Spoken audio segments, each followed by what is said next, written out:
Hello guys, welcome to my video. Guys, আজকে আমরা অনেকদিন পর আব্দুর রহমান এবং আমি নাজিরা বাজার যাইতেছি। আমরা লাস্ট গিয়েছিলাম হলো শীতকালে। হ্যাঁ, আর ঠিক ওখানে একটা ভিডিও বানাইছিলাম, ভিডিওটা দুর্ভাগ্যবশত আপলোড দিতে পারিনি। আজকে অনেকদিন পর আবার আমরা যাইতেছি নাজিরা বাজার। দেখি আজকে কি পাওয়া যায়, কি খাওয়া যায়। আজকে বৃষ্টি একটা ওয়েদারও আছে। সেই তো গাইস, তান্দুরি চিকেন খাওয়ার জন্য আমরা চলে আসছি। এটা হচ্ছে নাজিরা বাজার বিসমিল্লাহ কাবাব ঘর না, আপনারা এখানে দেখতে পারেন। ভিড় তো অনেক, ওই মেনটাতে অনেক ভিড়, এই কারণে আমরা সেকেন্ডটাতে চলে আসছি। এটা হলো ওনাদের পুরান শাখা, আর ওটা নতুন ছিল। তবে দেখতে একটু কেমন দেখা যায়, দেখো ভাই।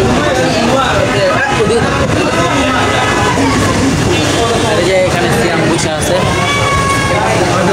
খুব ভালো লাগতেছে। আর বৃষ্টি তো জন্য কারণ পেটে এই যে আপনারা ইন্টেরিয়রটা দেখুন, আর এটা পুরান তো। আমাদের খাবার চলে আসছে, পারাঠা।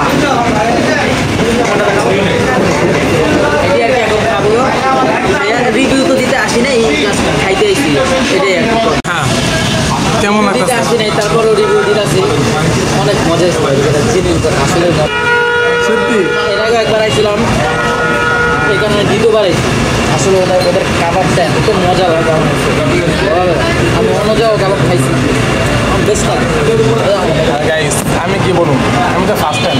তবে যে চিকেনটা এটা আমার কাছে বেস্ট, এবং এই টকটা তো আরও আমার টকটা সবথেকে বেশি ভালো লাগছে। চিকেনটা লাগে মিক্স করে খাইতে নাজিরা বাজার পরে কিন্তু আমি আবার খাবো, যদিও এটা ফার্স্ট টাইম। ভালো লাগছে। গাইস, এখন হচ্ছে আমরা খাওয়া দাওয়া শেষ, আমরা এখন চলে যাচ্ছি বাসায়। আজকে কাবাবটা অনেক ভালো ছিল এই নাজিরা বাজারের।